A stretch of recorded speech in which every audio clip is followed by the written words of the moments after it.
Alhamdulillah kita bersua di 28 Rajab kita. Semalam hari Sabtu yang diketahui ramai bahawa peristiwa Isra' wal Mi'raj diperkatakan atau dipersetujui oleh kebanyakan para ulama-ulama Islam kita. Isra' Mi'raj berlaku 27 hari bulan Rajab. Dan alhamdulillah kita telah pun melepasi, yang mana mungkin kita kenal Tuan Haji, ada ahli jemaah kita, Tuan Haji Amir Hamzah. Kalau ikut dalam perancangan plannya, dia kata semalam dia berada di Masjid Aqsa.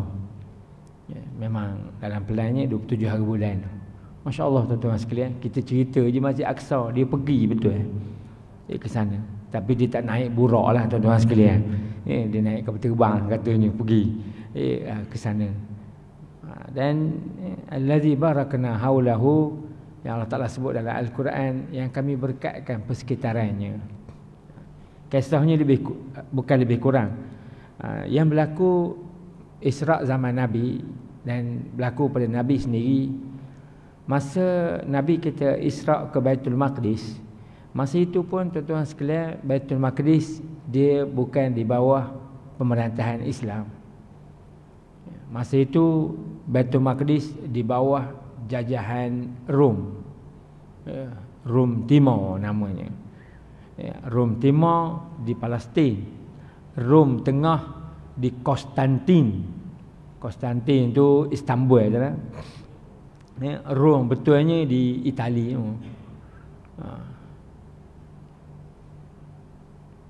Sebab itu kalau kita pernah dengar, penjaga Baitul Maqdis pada ketika itu namanya Patrick. Patrick, nama orang putih lah. Dan raja yang merentah Baitul Maqdis pada ketika itu namanya Hercules. Bahasa Arab panggil Herakla. Patrick tu bahasa Arab panggil Batrik. Dia bahasa Arab dia tak ada huruf P, dia tak ada. Dia huruf ba ditukar. Jadi Nabi pergi malam tu, penjaga Baitul Maqdis yang bernama Patrick tu, dia kata malam tu dia tak dapat nak tutup pintu Baitul Maqdis.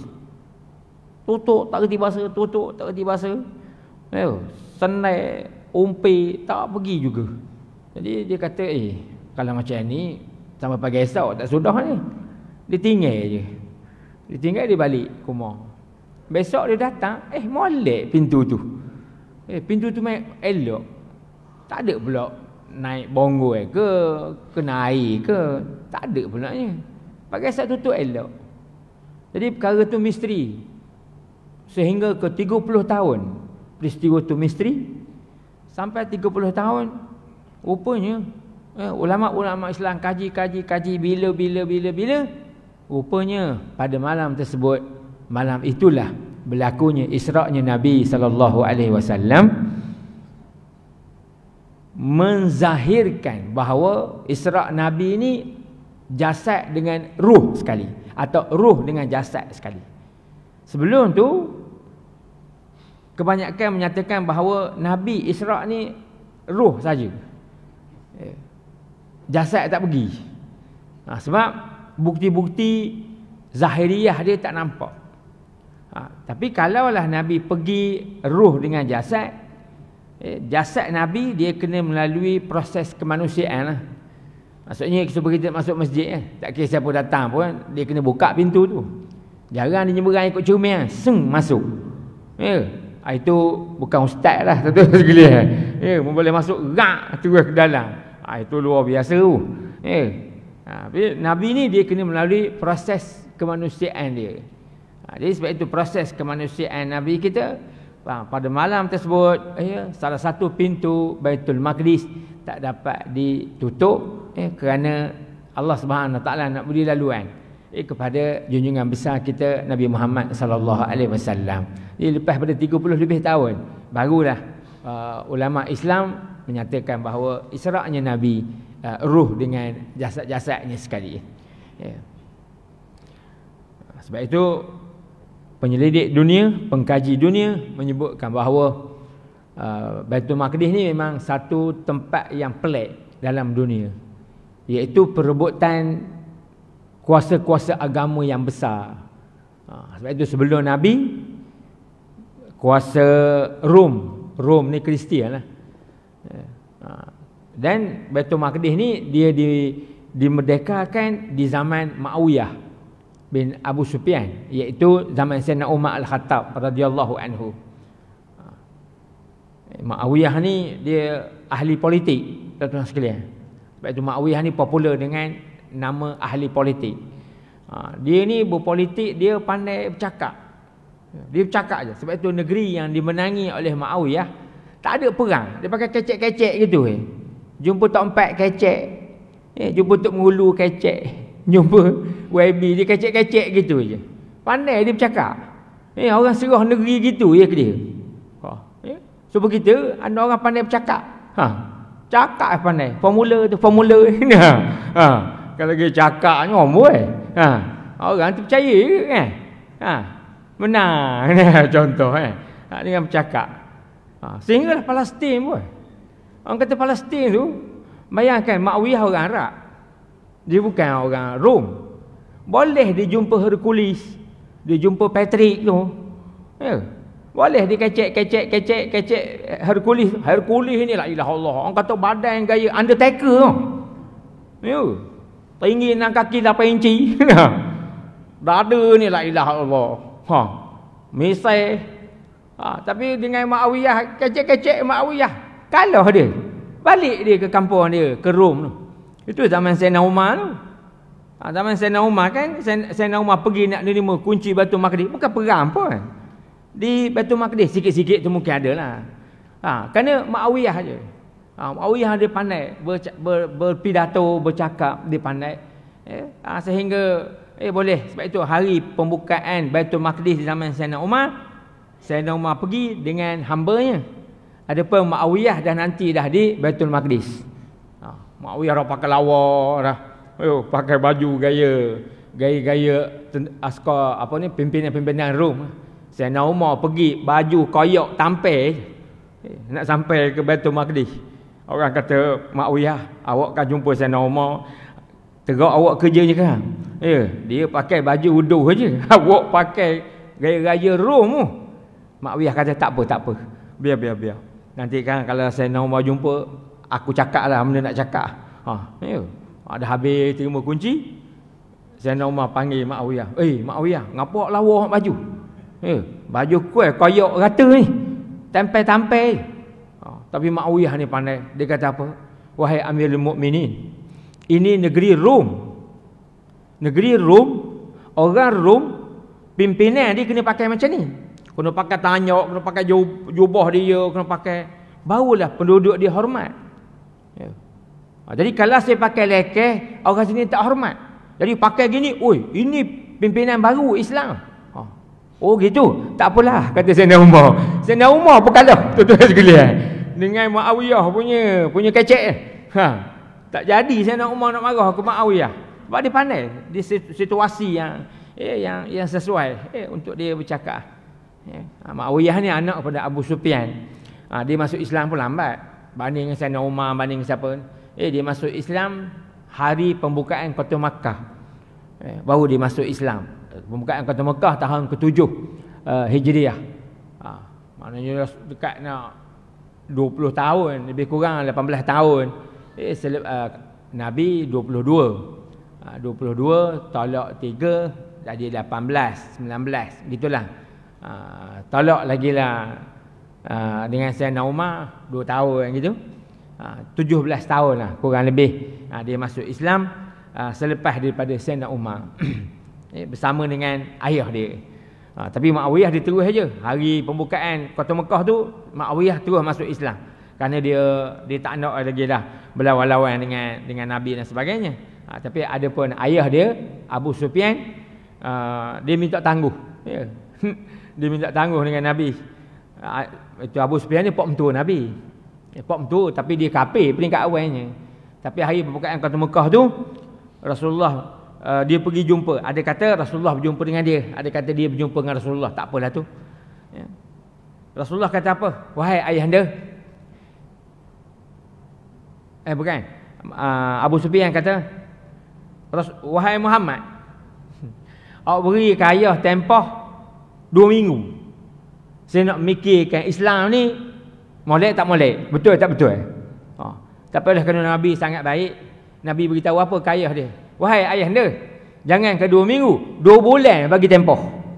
Nabi bagi tempoh 2 bulan ke Abu Sufyan, pak mentua dia, supaya memeluk Islam. Tapi tak ada sampai 2 bulan. Sebulan pun tak sampai. Dan akhirnya Abu Sufyan juga memeluk Islam. Masya-Allah tuan-tuan sekalian, tokoh-tokoh yang hebat lah, yang tersangat hebat di zaman Nabi kita. Antaranya Muawiyah. Bahkan Muawiyah semua tahu kan, dia ada kerajaan dia kan, kerajaan Umayyin. Berapa? 14 dinasti dia. Muawiyah, habis Muawiyah turun ke Yazid bin Muawiyah, kemudian turun ke Marwan, Sulaiman, macam-macam nama raja, sampai 14 lah dia punya keturunan dia tu, sebelum diganti oleh kerajaan yang lain, Abbasiyah dan sebagainya. Ini dinasti yang begitu hebat lah. Tapi kebanyakan ulama berkata yang jahat dalam kerajaan Umayyah bermula daripada Yazid bin Muawiyah. Saudara sekalian, Yazid bin Muawiyah, anak dia lah. Adapun Muawiyah sahabat Nabi. Jadi sahabat Nabi ni tuan-tuan sekalian, radhiyallahu anhum wa radu'an. Allah Taala dah reda, takkan kita pula nak menyebutkan nama-nama yang seumpama ini. Sebab itu kita pun pernah dengar peperangan Siffin, peperangan Jamal, yang Muawiyah berlawan dengan Sayyidina Ali berperang. Tentera Ali 100, tentera Ali 90,000, tentera Muawiyah ada 100,000. Kalah, ada ketikanya Sayyidina Ali kalah kerana Muawiyah ni cekak penasihat kepada Muawiyah ni Amru bin As, penasihat kepada Ali, penasihat kepada Sayyidina Ali bernama Abu Musa al-Asy'ari. Nama dia, orang tua. Penasihat Muawiyah ni orang muda. Jadi masa berkecamuk perang tu, Muawiyah berasa nak kalah. Jadi Muawiyah pun apa nama ni, Amr bin As bagi tahu bahawa wahai Muawiyah, kita nak kalah dah ni. Cara tak ada dah. Tak ya, kita ambil Quran, kita cocok dengan pedang, tak gitu. Angkat tu kira kita kalah lah. Kita kalah dalam peperangan, maksudnya berdamai. Berdamai. Jadi habislah peperangan tu, yang mati-matilah pada peperangan tersebut. Tuan-tuan sekalian, dan Sayyidina Ali menang dalam peperangan tersebut. Sebab itu ada orang dia fanatik kepada Ali, menyatakan bahawa Muawiyah yang salah.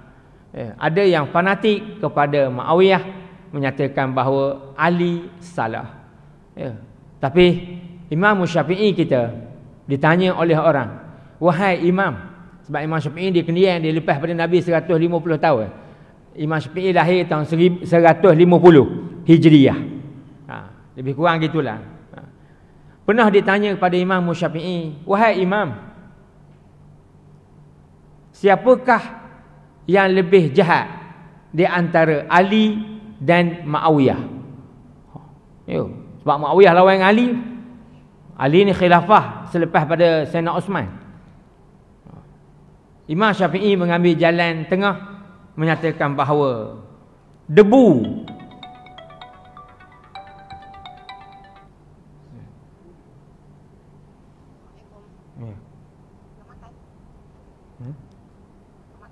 belum tengah boleh tak habis sekejap apa sama. Imam Syafi'i kata debu yang terpancut atau terbang daripada kuda yang dipandu oleh Muawiyah bin Abu Sufyan lebih baik daripada segalanya, kata Imam Syafi'i. Lebih baik daripada Umar bin Abdul Aziz, lebih baik daripada orang-orang selepas daripada sahabat Nabi radhiyallahu anhum. Jadi Imam Syafi'i kita berpendapat bahawa Muawiyah merupakan sahabat Nabi. Jadi bila sahabat Nabi, tuan-tuan sekalian, ijma' ulama menyatakan bahawa sahabat Nabi semua masuk syurga. Sahabat Nabi semua diampun oleh Allah Ta'ala. Sebab itu dalam ayat radhiyallahu anhum wa radu'an. Radhiyallahu tu maksudnya redalah Allah Ta'ala akan mereka itu juga meredai Allah Subhanahu wa Ta'ala. Itu kisah sedikit sebanyak cerita tentang Baitul Maqdis. Tuan-tuan sekalian, di zaman Rasulullah, Baitul Maqdis juga bukan di bawah jajahan Islam lagi. Jadi Nabi pergi malam tu, bersemayang di dalam tu, menjadi imam di dalam tu. Masa itu Baitul Maqdis dijajah oleh Kristian. Zaman Sayyidina Umar baru Islam dapat. Kemudian adalah tengah-tengah tu pelbagailah pemerintah-pemerintah yang memerintah Baitul Maqdis. Cuma bagi kita yang agak sedihnya, iaitu pada tahun 1948 bagaimana Baitul Maqdis telah jatuh ke tangan Al-Quds muhtalla, dalam bahasa Arab panggil. Muhtalla tu dijajah lah. Mana Baitul Maqdis Palestin telah pun dijajah oleh la'natullahu alaih, iaitu Yahudi. Sehingga sampai kali ini, dan Allahu alam, kita tak tahulah sampai bila keadaan ini berlaku. Tapi bagi orang pergi, insya-Allah minggu depan mungkin Tuan Haji Amir ada. Bolehlah siapa-siapa tanya macam mana keadaan di Baitul Maqdis. Masuk tu macam mana. Tapi kawan saya bulan 12 baru ni, Dr. Irfan nama dia. Dia pensyarah di UMP, dia ketua rombongan nak pergi ke Baitul Maqdis. Dia ngajak saya, dia kata lama dah daripada bulan tahun lepas lagi. Ustaz, mohonlah kita. Saya kata okey, nak pergi tu nak sangat, dia kata. Tapi berapa mas kahwinnya?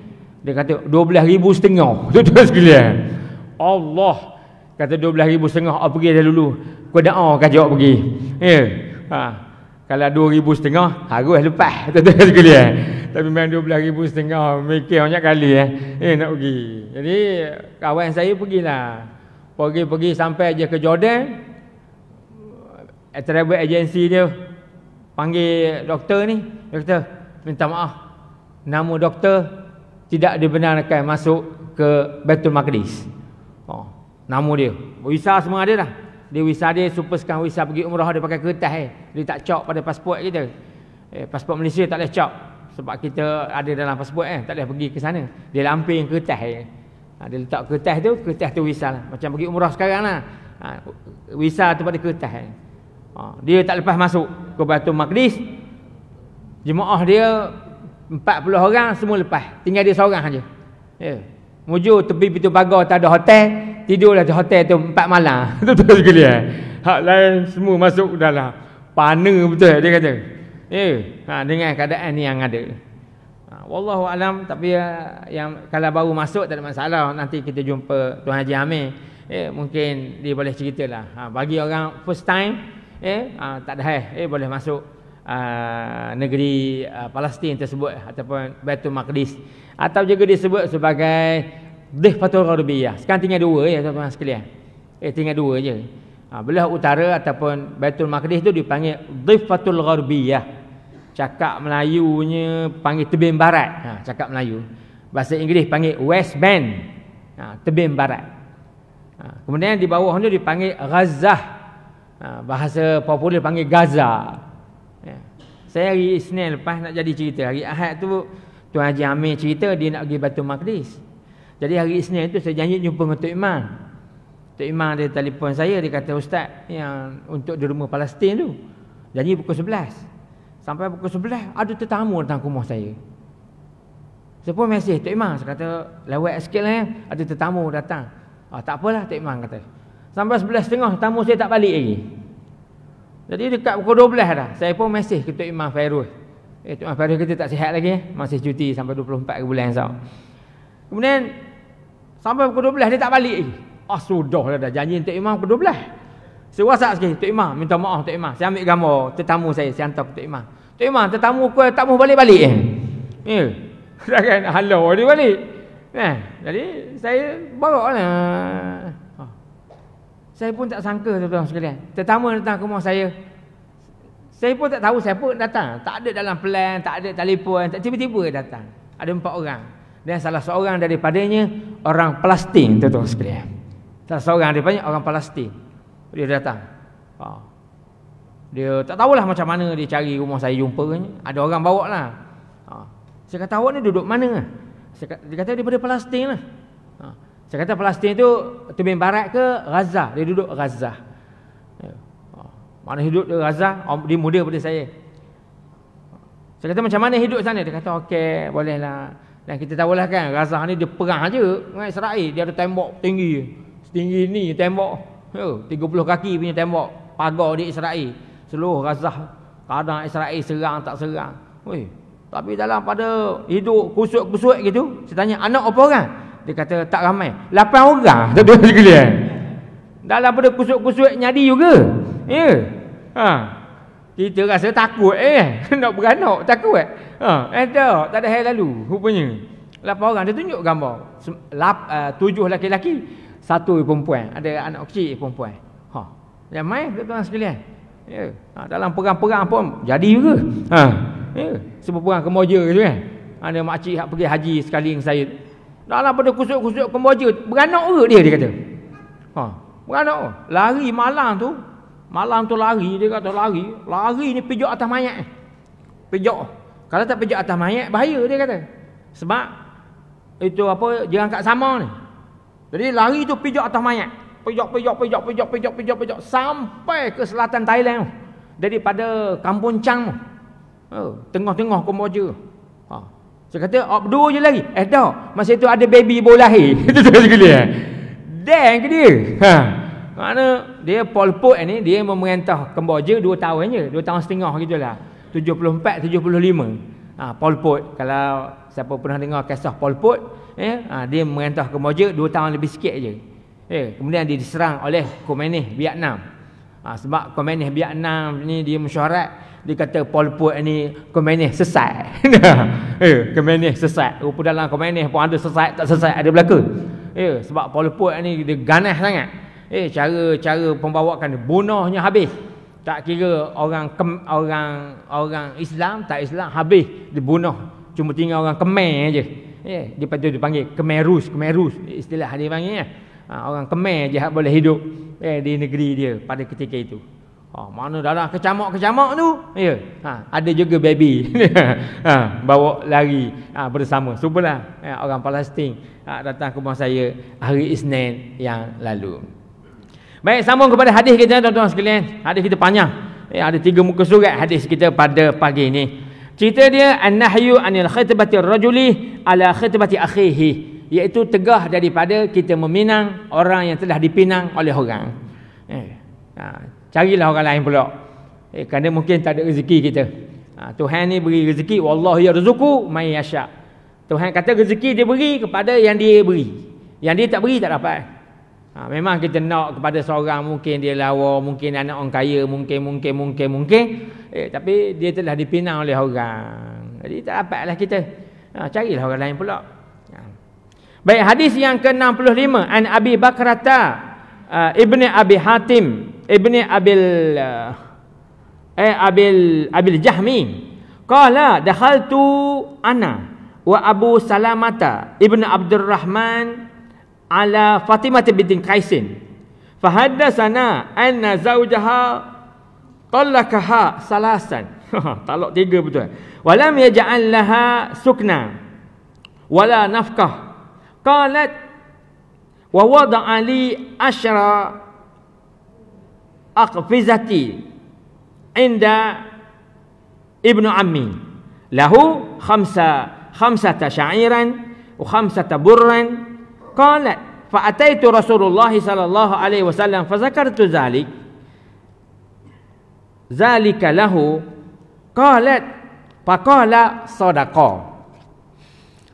Qalat fa amarani an a'tadda fi baiti ummi Syarik Summa qala li Rasulullah sallallahu alaihi wasallam, inna baiti Syarik baitun yansha'a al-muhajirun. Tak sesuai lah. Ya. Walakin i'taddi fi baiti Ummi Maktum. Fa'asa an tulqi thiyabaki wala yaraki. Fa idzan qadat iddatuki faja'a ahadun yakhtubuki fa'azini. Falamman qada iddati khatabani Abu Jahmin wa Muawiyatu. Faqalat fa'ataitu Rasulullah sallallahu fazakartu zalik lahu. Faqala amma Muawiyah farajulun la ma lahu. Wa amma Abu Jahmin farajulun syadid ala nisa. Ganas sangat. Qalat fa khatabani Usamah bin Zaid fatazawwaji fabarakallahu li fi Usamata. Hadisun sahih. Apa ceritanya? Daripada Abi Bakrata bin Abi Jahmi, nama sahabatlah periwayat hadis ni. Katanya, masuk aku dan Abu Salamah ibni Abdul Rahman atas seorang perempuan yang bernama Fatimah binti Qaisin. Maka mengkhabar ia kepada kami bahawasanya suaminya telah menceraikannya talak 3. Suami kepada siapa ni? Kepada Fatimah binti Qaisin. Dah talak 3. Kemudian dahlah satu hari talak 3 dan tidak menyediakan baginya rumah. Dah cerai, tak tahulah suruh balik ke apa ke, tak ada rumah. Sebab dalam surah At-Talaq juzuk 29 tu, juzuk 28 surah At-Talaq. Ya Nabi, idza talaqtumun nisa fatalliquna fi iddatihinna wa asul iddah la takhrujuna min buyutihinna illa an ya'tina bi fashatin mubayyinah. Dalam Quran, bila na'udzubillah minta jauhlah sekiranya berlaku kita menceraikan isteri kita, kita tak boleh keluarkan dia daripada rumah. La takhrujuna min buyutihin. Jangan. Ini dak. Ayo. Baliklah ke rumah ayah awak. Terus saja. Dalam Quran tak boleh, dalam Islam tak boleh gitu. Walaupun kita dah menjatuhkan satu lafaz cerai kepada isteri, maka kita kena duduk sekali juga dengan dia. Mungkin asing bilik lah, bilik asing lah. Dia bilik A, kita bilik B. Tapi nak suruh dia keluar pada rumah, illa ayatin fasyatin mubayyinah. Kecuali ex kita ni jahat. Itu cerita lain. Dia duduk rumah kita. Pukul 8 power lain datang ambil. Pukul 6 petang power lain pula datang ambil. Itu meletup kita. Jadi kalau dia jahat, suruh dia keluar pada rumah. Kalau dia tak jahat, tak boleh kita keluarkan isteri kita yang masih dalam iddah kita, keluar daripada rumah kita. Dia kena duduk rumah kita dulu. Dah habis esok baru kira lain. Jadi apa yang berlaku di zaman Nabi, kisah ni dia kata suami saya yang mencerai saya talak 3 tak sedia rumah. Tak tahu nak duduk mana ni. Dan tak ada nafkah pun. Tiada nafkah. Katanya, dan menaruh ia bagiku 10 saqiz. Saya di sini pun tak sebut makna apa. Tapi dia kata di bawah tu, di sisi pak saudaraku baginya 5 gandong daripada syair dan 5 cupak daripada syair. Syair itu seperti itu beras lah. Ada beras mahal, beras murah macam tu lah. Syair itu murah sikit, syair itu mahal sikit, bur tu murah. Jadi dia kata adalah tinggal 5 cupak gandum. Katanya, maka aku datang kepada Nabi SAW. Maka aku menceritakan keadaan sedemikian kepada Nabi. Katanya, kata Fatimah binti Qais, kemudian Nabi kata sedekah. Betul lah tu. Memang awak dah kena cerai. Kemudian rumah tak ada, apa tak ada. Faqalat, maka berkata Fatimah bin Qais, maka disuruh akan daku oleh Nabi bahawa aku maka disuruhnya oleh bekas suami lah kot. sebab kata Nabi lain nanti. Maka disuruhnya aku bahawa aku beredah di rumah Ummu Syarik. Ada satu rumah. Duduk rumah tu lah ibaratkan. Tak tahulah pak saudara siapa dia tak cerita sini. Kemudian sabda Nabi bagiku oleh Rasulullah sallallahu alaihi wasallam. Nabi kata apa? Sesungguhnya rumah Ummu Syarik tu rumah yang didatangi oleh orang muhajirin. Mana rumah tu rumah popular sangat. Jadi awak nak duduk edah dalam rumah tu, tapi rumah tu keluar masuk orang muhajirin hak datang-datang duduk di rumah Ummu Syarik dulu. Jadi rumah dia macam stesen gitulah, transit. Jadi tak sesuai lah untuk Fatimah ni nak beredah di rumah tu. Okey. Akan tetapi Nabi kata beredahlah engkau di rumah Ummi Maktum. Nabi cadang awak duduklah di rumah Ummi Maktum. Apa Nabi kata? Barangkali bahawa tercampaklah kain engkau dan tiada dinampakkan engkau. Jadi rumah Ummi Maktum ni molek lah. Mana boleh ada bilik, kemudian orang pun tak nampak kau, ibaratkan macam tu lah. Jadi dia duduklah di rumah Ummi Maktum. Faizan qada, bila habis iddah. Iddah ni salah satu kuruk lah. Walil mutallaqatu yatarabbasna bi anfusihin nasala satu kuru. Bagi perempuan yang diceraikan hidup, dia kena menanti kalau muda 3 kali haid. Tapi kalau tua, wallahi ya'isna minal mahid. Ada dalam surah At-Talaq bagi perempuan yang la'i itu dah habis haid, putus haid. Purata putus haid orang Malaysia dalam buku tabung haji berumur 54 tahun dan ke atas. Itu purata lah. Mungkin ada orang dapat isteri umur 50 dah putus haid, umur 48. Itu rezeki masing-masing lah. Purata di Malaysia ni putus haid berumur 54 tahun dan ke atas. Jadi orang perempuan yang putus haid, dia pun kena tunggu salah satu ashhurin wallahi lam yahid. Kena tunggu 3 bulan. Sebab dia tak ada haid. Kalau orang masih ada haid dia masih ada, dia kena tunggu 3 kali. Tapi kalau haid dah, orang tu dah menopause, dia kena tunggu 3 bulan. Selepas daripada diceraikan. Jadi dia kata sini, apabila habis iddahnya, maka datang seorang meminang kepadaku. Dah habis iddah, terus orang nak minang dia, perempuan ni. Maka beritahu maksudnya, maka aku izinlah. Setakat nak minang tu, tanya-tanyalah dulu. Okey.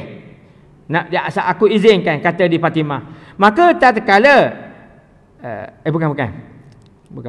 Maksud di sini, tapi atas ni dah ada faizan qadat iddatuki fajaa falamma in qadat iddati. Kemudian maka tatkala habis iddahku, atas tu gini, Nabi beritahu dia, apabila habis iddah awak Isa, sekiranya datang seseorang ingin meminangmu, maka izinkanlah. Gitulah bahasanya. Habis iddah Isa, kalau orang datang minang awak, jalanlah.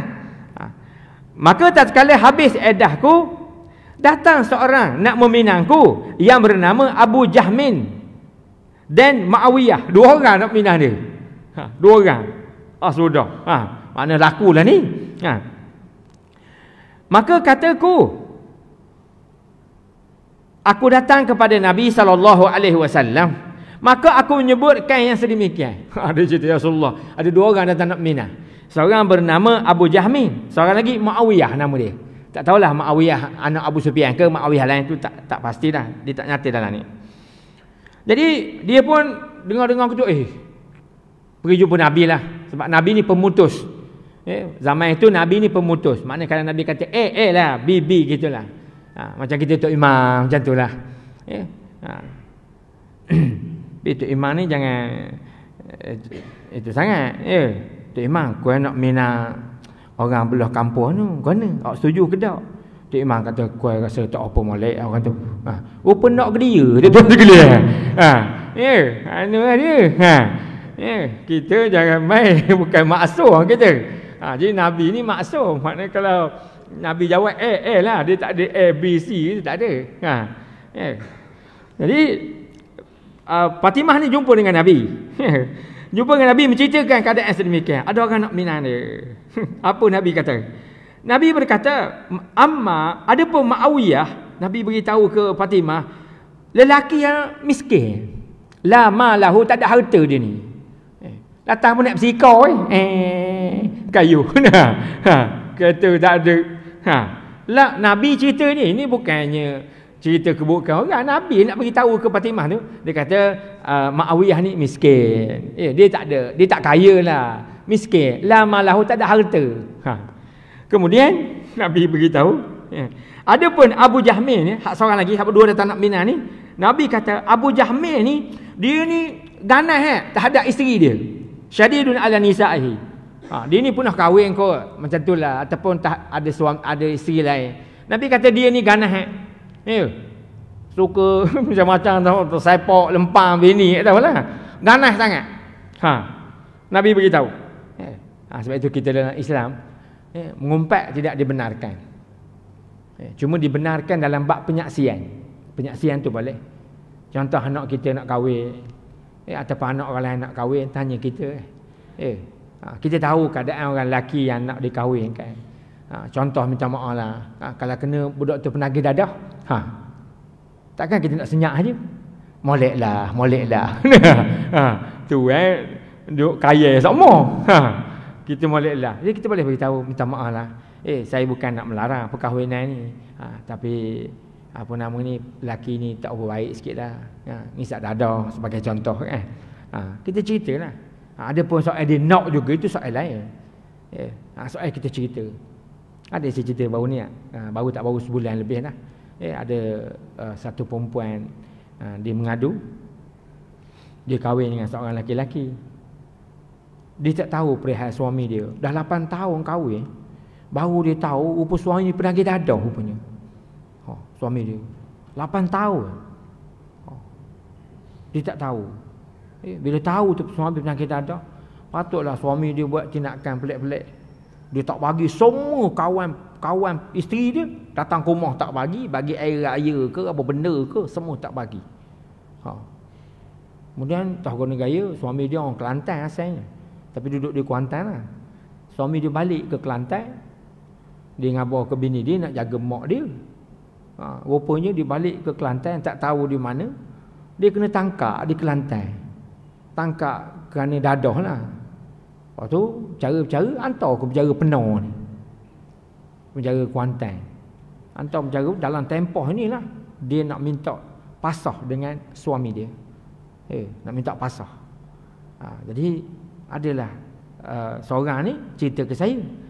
Jadi saya kata eloklah kalau suami berada di dalam lokap atau dalam penjara, dia punya bukti dikukuh. Bila bukti dikukuh, insya-Allah sekarang ni mahkamah cepat. Lebih-lebih masalah rumah tangga ni, mahkamah Temeloh pun sama-sama je mahkamah lain. Mahkamah sekarang cepat. 18 hari kita daftar, lepas 18 hari dia akan panggil dah kita. Kepada yang terlibatlah dengan kes tersebut. Walaupun suami duduk dalam penjara pun tak ada masalah. Kalau hari bercara di mahkamah boleh hantar notis, boleh bawa kereta datang. Jadi kalau kena suami penagih dadah, tuan-tuan sekalian, bakal suami, takkan kita nak senyap aja. Jadi kalau tanya kita, kata beritahulah. Sebab Nabi bagi tahu ni, Nabi nak cerita bahawa benda ni boleh buat pilihan. Maknanya pemilihan ni sama ada kita orang lelaki atau orang perempuan. Orang perempuan pun sama juga kan. Dia nak hidup dengan suami yang mungkin suami yang tak miskin sangat, mungkin suami yang tak ganas sangat. Ini para julun syadidu ala nisa, ganas terhadap isteri. Ada betul dalam hadis ni. Kemudian faqalat, maka berkatalah Fatimah, fa khatabani, maka meminang akan daku oleh Usamah bin Zaid. Kemudian tak jadilah, yang tak ada harta pun tak jadi, yang apa nama ni, yang ganas tu pun tak jadi ke. Nabi dah kata tak salah, ibaratkan macam itulah. Maka menikah ia dengan Usamah bin Zaid. Usamah bin Zaid semua tahu dia anak kepada Zaid bin Harisah. Umur 18 tahun, Nabi telah melantik dia sebagai panglima perang. Di zaman Sayyidina Abu Bakar, dalam satu buku bernama Itmamul Wafa, ya, bila wafat Rasulullah dah ada clue sebelum Rasulullah wafat. Rasulullah nak melantik Usamah sebagai panglima perang. Rasulullah wafat. Bila Rasulullah wafat, naik Sayyidina Abu Bakar. Sayyidina Abu Bakar terus menyempurnakan apa misi Rasulullah, terus melantik Usamah bin Zaid sebagai panglima perang. Sebab itu masa Usamah mengarahkan semua lelaki-lelaki di bumi Madinah Al-Munawwarah berhimpun di hadapannya untuk memberi taklimat pertama sedah dilantik menjadi panglima perang, yang berada di hadapan Usamah termasuklah Sayyidina Umar Al-Khattab, termasuklah Sayyidina Osman, termasuk Sayyidina Ali ada di hadapan Usamah. Kerana dia panglima perang. Abu Bakar, Sayyidina Umar bukan lagi panglima, bukan lagi khilafah. Sayyidina Osman bukan. Tapi Sayyidina Abu Bakar kata Abu Bakar dengan Umar. Bukan. Sayyidina Abu Bakar kata Umar dengan Osman, duduk dengan saya lah. Tak payah dengar budak kecil nak bercakap. Sebab panglima perang baru berumur 18 tahun. Lantik di Sayyidina Abu Bakar. Inilah Usamah ni lah. Usamah bin Zaid. Masya Allah tuan-tuan sekalian, dia ni seperti sebut tadi lah. Zaid tu Zaid bin Harisah. Baru ni ada dalam Radio Aikim. Sekarang ni Radio Aikim ada pagi-pagi, tak tahulah pagi ke petang. Siapa dapat menjawab soalan, dia beri 100 setengah duit. Soalan tu terkumpul lah. Baru ni saya mana tau, saya tengah naik kereta, ada DJ tu tanya, apakah nama sahabat yang ada dalam Al-Quran? Budak lelaki tu boleh jawab terus. Dia kata Zaid bin Harisah. Tepat ke dia? Dapat 100 setengah. Kau tak ada yang telefon. Kalau ada yang telefon, dapat 100 setengah. Pagi tu. Tapi dapat kawan tu. Jadi Usamah ni lah dia. Masya Allah. Keistimewaan dia, maka Nabi mengahwinkan Fatimah tu dengan Usamah bin Zaid. Maka Nabi berkata, fabarakallahu li fi Usamata, maka memberi berkatlah oleh Allah Ta'ala bagiku bersama dengan Usamah bin Zaid. Hadisun sahihun. Hadis yang panjang. Setakat ini dulu tuan-tuan sekalian. Hadis kita insya-Allah panjang kita sambung lagi. Bab yang ke depan ni bab tidaklah pelik, cuma bab yang jarang-jarang kita dengari, iaitu babul azli. Nazzala anzala yunazzilu. Babul azli, baca gitu kot. Apa maksudnya? Ni akan datang lah, hari ni habis dah. Iaitu mengeluarkan air mani tidak di laluan utama dia. Tuan sekalian. Keterangan lanjutnya sambungan lah. Wallahu alam. Setakat ini dulu. InsyaAllah yang baik daripada Allah Ta'ala, yang kurang baik daripada kelemahan diri saya sendiri. Aku qouli hadza wa astaghfirullahal azim. Assalamualaikum warahmatullahi wabarakatuh.